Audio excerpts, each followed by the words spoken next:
feuille de présentation. Ouais.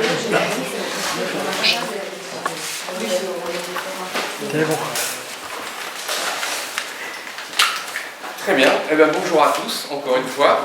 Et merci de votre présence. Je sais que ce n'est pas facile pour vous de vous libérer de vos bibliothèques. Donc c'est pourquoi nous apprécions beaucoup votre présence. Alors, je suis très heureux de recevoir aujourd'hui donc Thomas Gabizon pour notre 29e Matinale Pro. Thomas est responsable éditorial des éditions Actes Sud BD et il a des activités plutôt éclectiques puisqu'il n'est pas seulement éditeur, il est aussi libraire, illustrateur, graphiste et scénariste. Voilà, avec une bande dessinée donc, publiée en 2010, Nord-Nord-Est. Et voilà, je pense que toutes ces cordes lui permettent, je suis sûr, de mieux comprendre les problématiques de chacun. Et c'est pour ça que je pense qu'il est bon éditeur. Cette année, Paysage après la bataille de Éric Lambé et Philippe de Pierrepont a reçu le Fauve d'Or du meilleur album à Angoulême. Et il arrive d'ailleurs souvent que les ouvrages de cet éditeur reçoivent des prix. Donc à Angoulême, notamment le prix spécial du jury pour la propriété de rue du Modane, dont le thème sur la spoliation est tristement d'actualité en Pologne en ce moment, ou le prix de l'audace, toujours à Angoulême. Donc le prix de l'audace avec notamment Les Noceurs de Brecht Evans, ou Alpha Direction de Jeanne Sarder, qui est une œuvre, pour ma part, que je considère comme un chef-d'œuvre, plein de créativité. Pour moi, c'est proche du génie. Voilà. Pour moi, je trouve que c'est extraordinaire. Je ne sais pas comment il a fait, en fait. Alors, moi, j'aime beaucoup aussi, mais c'est chez Landeux, celui-là. Oui, mais c'est pareil. C'est pareil, c'est la même maison. Mais c'est un peu un acte de folie de faire ça, parce que pour 20 ans de travail, c'est stupide. Ouais, mais c'est important aussi. C'est incroyable. C'est très intéressant sur le... Voilà, donc prix de l'audace pour ces ouvrages. L'audace, c'est ce qui me vient à l'esprit et qui caractérise pour moi vraiment l'esprit de Landeux et d'Actes Sud BD. Et donc je vais laisser la parole à Thomas, qui va vous présenter un peu tout ça, se présenter, voilà. Merci. Moi je suis bien content d'être là. Je dis bravo d'organiser ça parce que c'est le plus important, je trouve. Merci.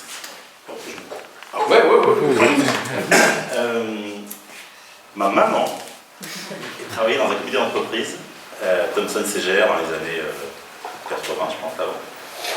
Et il y avait une bibliothèque dans ce comité d'entreprise et elle me ramenait toutes les BD, il y en avait beaucoup moins à l'époque, mais 10 par 10 comme ça, adultes ou enfants, elle s'en foutait.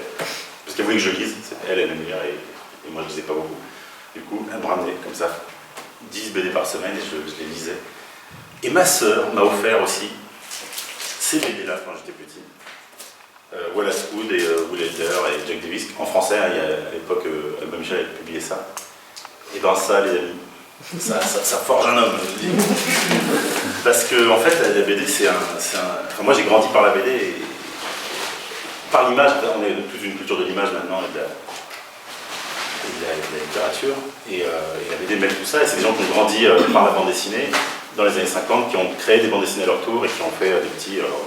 Je ne peux pas faire toute l'histoire de la bande dessinée, mais en gros, c'est ça. Et en fait, ça éduque. L'image, ça éduque et la bonne image, surtout, ça éduque. J'avais demandé, je ne sais pas s'il l'a ramené, mais parce que j'ai dit hier soir, il fait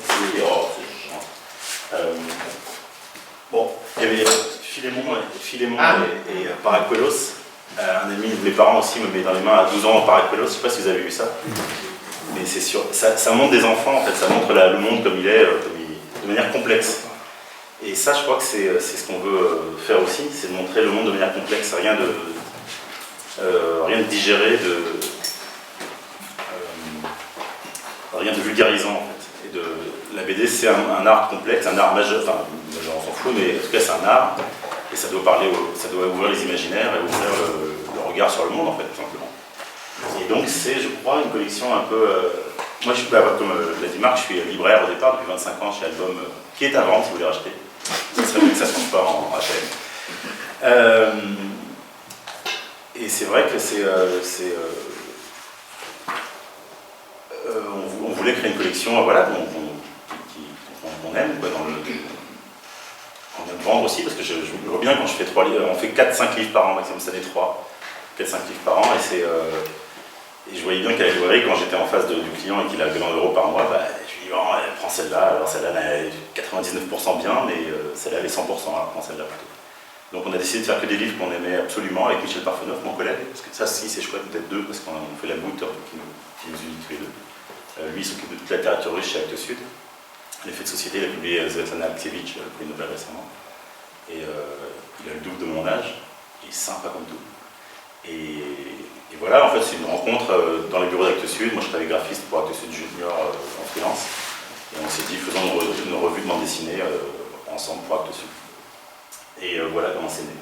Alors, on avait des envies d'édition déjà à la base. Hein. Moi, j'ai fait des. Oh, bah pardon, c'est un peu confus tout ça. Bonjour, ça va. En gros, on veut publier des auteurs du monde entier. On a voulu faire une collection qui était proche d'Actes Sud, dans le roman, parce qu'il y avait déjà tout un laboratoire de la forme et d'image chez l'association Frémoc, et du coup, quand on a fait la collection chez Actes Sud, on s'est dit il faut du roman, il faut raconter des histoires, parce que de quoi le peuple a besoin, le monde a besoin, c'est d'histoire.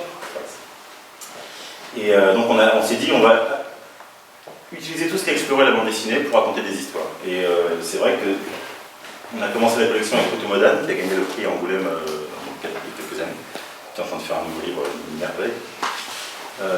Parce que c'est une grande raconteuse d'histoire en fait. Et quand on a publié sa première nouvelle comme ça, on s'est dit bon ben voilà, on a fait le bouquin, on a fait connaître Otto Modane, très peu parce que c'était pas eu un immense succès, mais on lui permet en tout cas de faire son premier livre, Exit Routes, qui a aussi eu un prix Angoulême et puis France Info. Et on s'est dit bon ben voilà, ça y est, on a fait le boulot, maintenant on a fait découvrir un auteur, c'est pas mal de permettre à quelqu'un de s'exprimer. Et puis en fait non, il y en a plein qui sont venus après, et il y a eu Rush Evans qui est arrivé tout d'un coup, 23 ans avec Les Noceurs, qui est je peux vous raconter ça, il est arrivé avec 120 pages, c'était son diplôme de fin d'études à Gand. Et je lui dis, bon, c'est vrai que c'est beau ce que tu fais, parce que j'ai repéré sur internet un peu avant, on s'était rencontré à Montreuil. C'est vrai que ça a de la gueule, hein, tu fais des images, mais est-ce que nous on préfère raconter des choses que de faire du décoratif, c'est pas très important. Je crois que je n'aurais pas fait 160 pages si j'avais rien à dire. Et c'est pas cette accent-là que la mise. Et en fait, voilà, on essaie de donner la parole à des écritures singulières. Otto Modane, au début de sa carrière, elle était beaucoup plus caricaturale dans son dessin, un trait un peu plus grotesque. Et il y a justement un journaliste américain qui disait d'elle, elle fait une grotesque distorsion de la réalité. Et elle disait, mais moi je veux pas que mon trait soit grotesque, je veux que la réalité paraisse plus grotesque que mon trait. Donc je vais m'effacer derrière mon trait. Sa ligne, c'est son style littéraire. C'est des mots nus, quoi, pas d'adjectifs. On fait le trait à la Tintin, Claire, pour montrer une réalité oui, absurde, parce qu'elle est surtout elle est très drôle. Elle a un humour comme ça, un peu, je ne sais pas si on peut dire un humour juif ou anglais, ou, en tout cas elle est absurde. Et elle voit le monde avec un peu de dérision, ce qui est pas mal. Et ça donne des lignes. En fait, la collection, elle n'a pas d'idée préconçue au départ.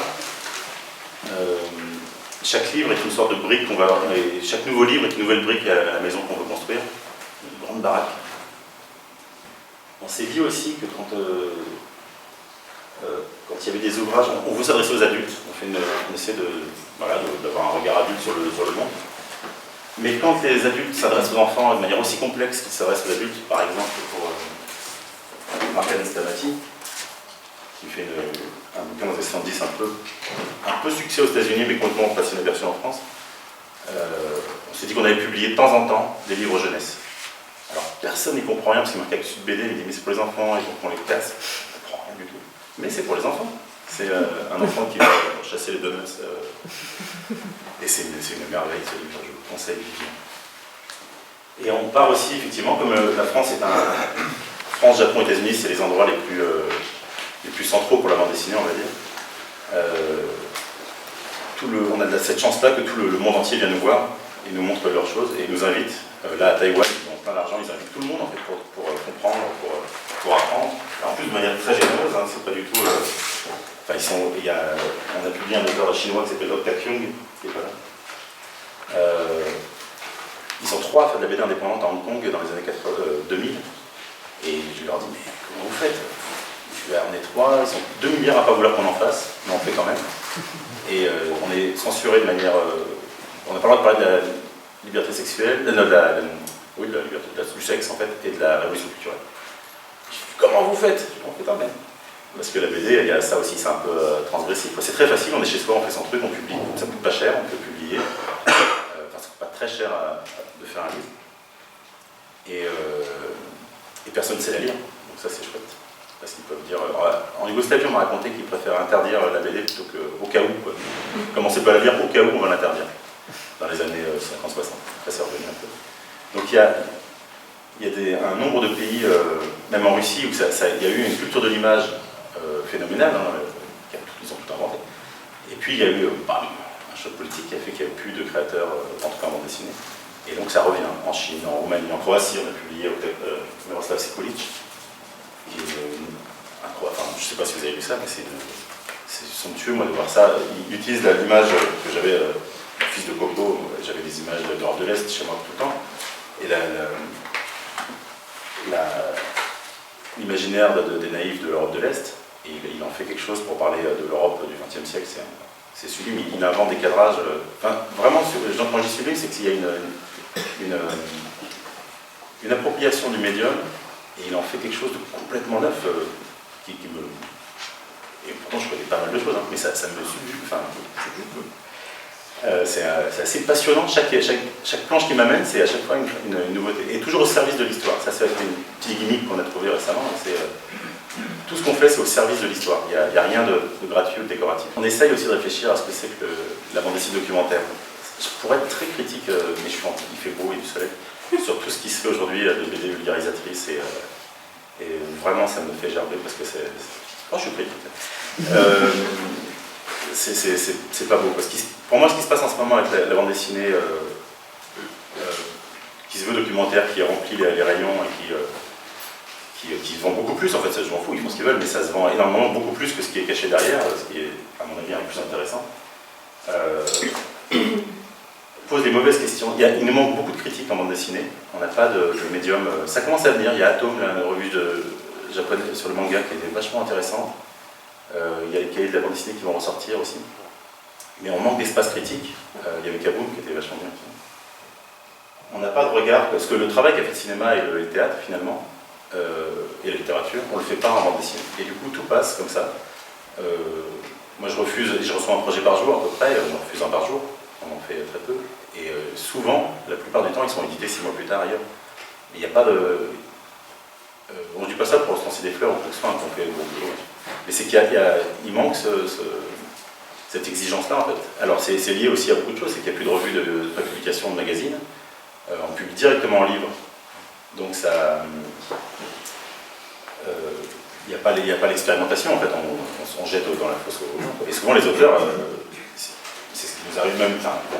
Après, c'est important la critique parce que la publication, c'est pas le. Ça aussi, c'est un peu un élément de complexité.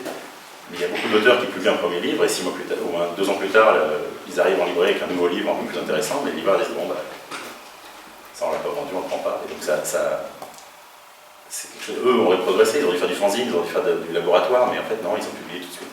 Et ça, on en voit beaucoup. Alors aujourd'hui, il y a un peu plus de laboratoire, parce qu'on peut faire ses livres à la main. Il y a la risographie qui revient beaucoup à la mode, c'est une sorte de photocopieuse magique et on peut changer plein de couleurs. Et ça devient un lieu de laboratoire qui est assez passionnant. Et du coup, c'est plus publié directement en ouvrage, il y a un retour à des salons de fanzine, j'étais à Strasbourg là, pour Centrale Vapeur, qui est un lieu assez intéressant de rencontres des gens qui se pensent. Mais c'est vrai que la revue comme Pilote ou à suivre, c'était des endroits où les gens se rencontraient, les scénaristes avec les « Ah, mais tiens, tu fais ça, toi, Charim Kiwaku, qui dit « Tiens, j'ai envie d'un petit scénario pour toi. » Et ça, il n'y a plus ce travail-là, donc voilà, il y a un truc un peu plus compliqué à gérer à ce niveau-là. Et donc voilà, on essaie d'expérimenter le documentaire en bande dessinée. Qu'est-ce que c'est que ramener le réel en documentaire? Il y avait Et c'est surtout comment mettre en scène ce réel-là. C'est pas uniquement raconter des faits, les rapporter par le dessin, mais c'est comment on va ouvrir une porte dans le réel. En fait. Ça, c'est une question qu'on se pose en ce moment sur un auteur qui travaille sur une PMI à Jourdain. Et c'est pas le tout de dire cette femme-là, elle est merveilleuse, elle a créé une PMI incroyable, tous les gens viennent la voir, elle sauve le 20e arrondissement. C'est de dire comment cette femme, elle ouvre la porte dans la bande dessinée pour montrer que c'est une femme qui va sauver le 20e arrondissement. C'est clair, ça vous pas non mais voilà, en tout cas c'est des questions qu'on se pose, c'est pas uniquement ramener des bonhommes qui parlent, qui disent des phrases, c'est comment ça va être mis en scène pour éveiller nous, notre imaginaire, et créer un personnage qui n'est pas juste uniquement comme les culottés, quoi, en gros, c'est la BD anti-féministe par excellence, vous voyez, ça a des culottés. Ça se vend énormément et je suis contrit de ça, nausée, des diarrhées. Parce que c'est pas possible de montrer des femmes comme ça, je sais pas ce que vous en pensez, mais moi je trouve ça dégueulasse. Soi-disant, c'est des listes Wikipédia en fait, elle fait des trucs. Et elle le fait honnêtement, hein, je pense pas que ce soit une fille marionnette, mais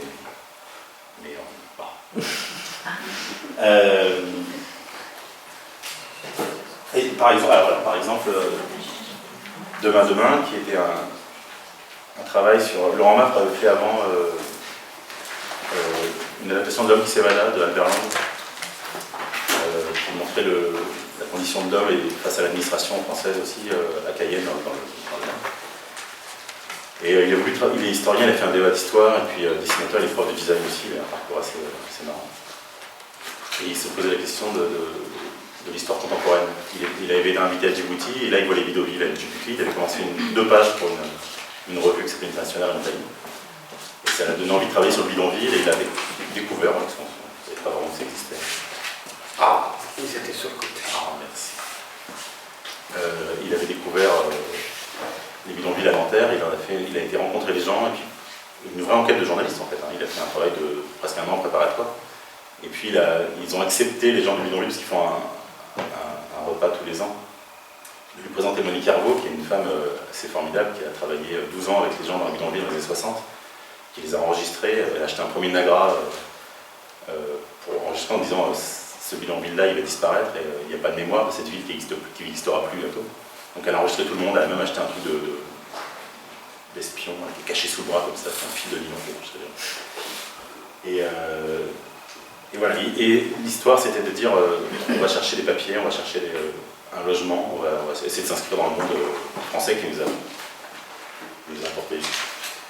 Et voilà, c'est les questions qu'on se pose en fiction comme en documentaire, c'est de savoir comment on met en scène ça. Donc chaque livre c'est à peu près 4 ans de travail, il n'y a pas très peu ceux qu'on fait moins. Même la structure pour les camarades, il y a une dernière publication qu'on a faite sur Erevan aujourd'hui, c'est un Erevan un peu fantasmé, et on détruit le patrimoine collectif pour reconstruire quelque chose de plus moderne, et c'est la question. C'est aussi le fils qui retourne dans le pays du père, c'est sur l'identité en fait générale. Et Yann qui a un dessin assez puissant, assez rapide. Il a mis effectivement 8 mois à dessiner, mais c'est 3 ans de maturation avant que ça aboutisse au livre en fait. Et je me suis fait engueuler le jour par 2 auteurs qui je disais ça c'est de la BD, alors je ne sais plus le dire. Mais je veux le dire, ils sont pas là.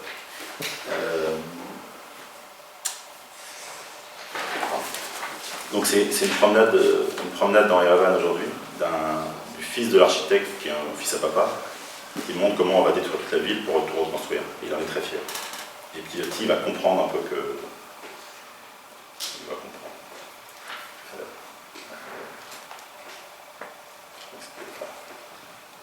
Et le dessin d'Yann est assez passionnant pour ça, c'est qu'il arrive à faire plusieurs superpositions de plans.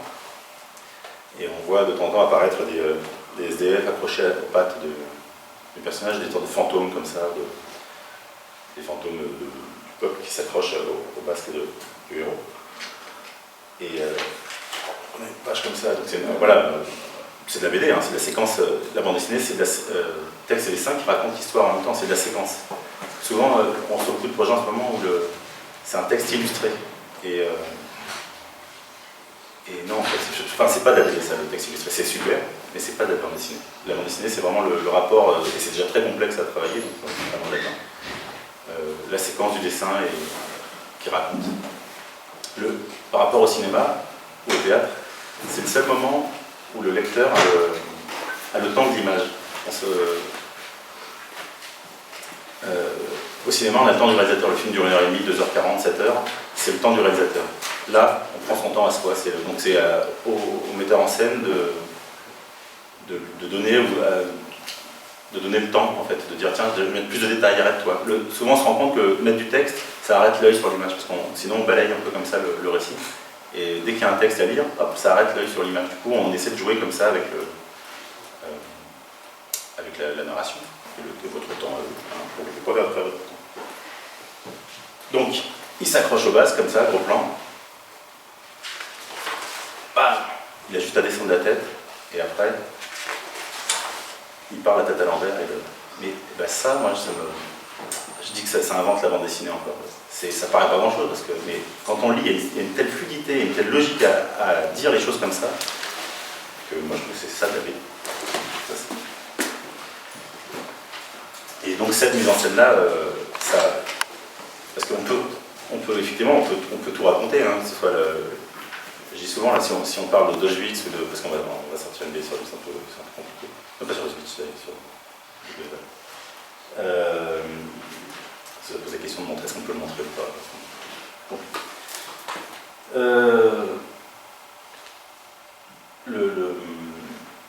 On peut tout raconter, et on a un autre livre en cours en préparation, pratiquement 300 pages d'un homme qui caresse la joue d'une statue. Mais je crois que je peux pas faire celui-là. Et c'est... Donc, peu importe ce qu'on raconte finalement, parce que ça raconte aussi, ça raconte toute la vie derrière, tout ce qui est autour. Et c'est...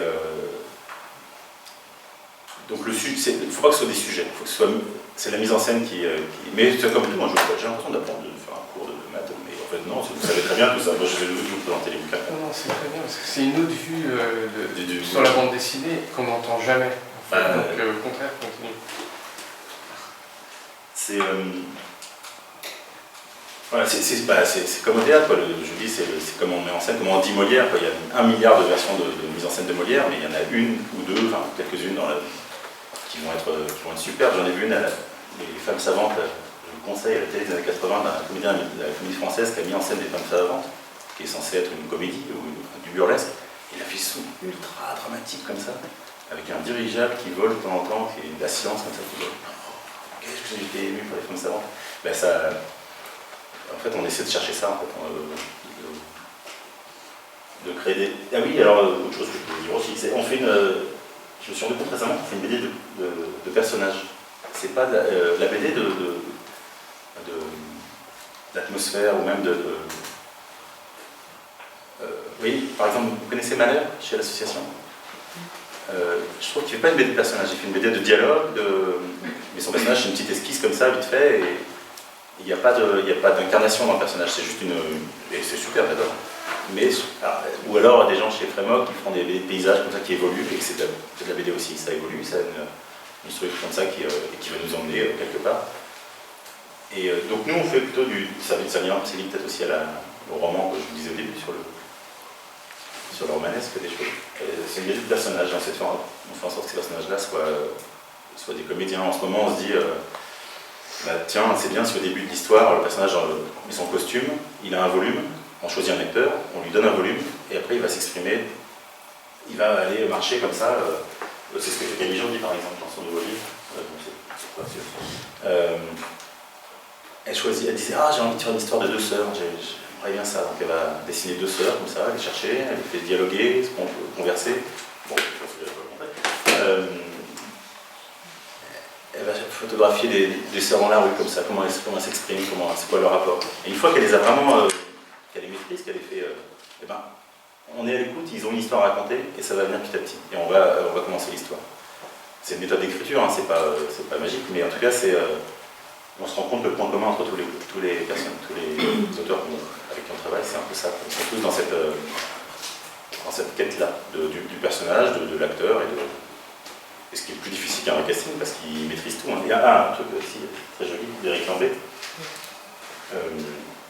Éric Lambé, il a eu peur du personnage, lui. C'est un truc qui le... Et il y a 20 ans qu'il fait de la BD.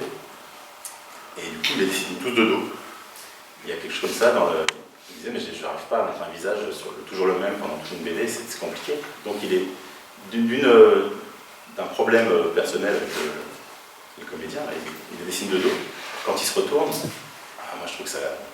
Dès qu'il se retourne, ça crée une... On les attend pas tout le temps. Il y a une sorte de... Donc il en fait une force de ce problème au départ. Et tout ce livre-là, finalement, c'est cette... Je ne sais pas si vous l'avez lu, peut-être, j'espère. J'espère que vous le direz. C'est la quête du personnage, en fait, c'est que ça. C'est que c'est une femme qui vit dans un deuil particulier et qui va chercher à se reconstruire. Du coup, voilà, on se recherche soi-même. On fait un... Michel Parfenoff, mon collègue, là, pendant 3 ans, il a dû s'éloigner un peu de la collection. Et du coup, moi, j'aime pas être tout seul, c'est pas rigolo. Donc on a cherché un peu des façons. Donc, au début, j'ai dit à Eve qui travaille chez Frémoc, je lui ai dit, mais parce qu'elle n'avait plus de sous, elle s'était figurée de sa librairie où elle travaillait, je lui ai dit, ramène-nous un livre, ramène un travail que tu aimes et que tu as envie de... Et elle m'a montré 2 choses. Un, elle m'a dit, mais tiens, ça c'est du patrimoine hollandais, ça n'existe plus, c'est super, le BD hollandais. Ouais. Et sinon, il y a ça. C'est Anna Sommer et Noyau, qui ont perdu un enfant avant la naissance, et qui ont fait un livre pour parler du deuil. Donc c'est un livre pour enfants, pour adultes, ça s'appelle L'œuf, et en papier découpé. Et bon, encore une fois, ça rentre exactement dans ce qu'on veut dire au bout du monde, comment travailler avec ça. Et donc c'était...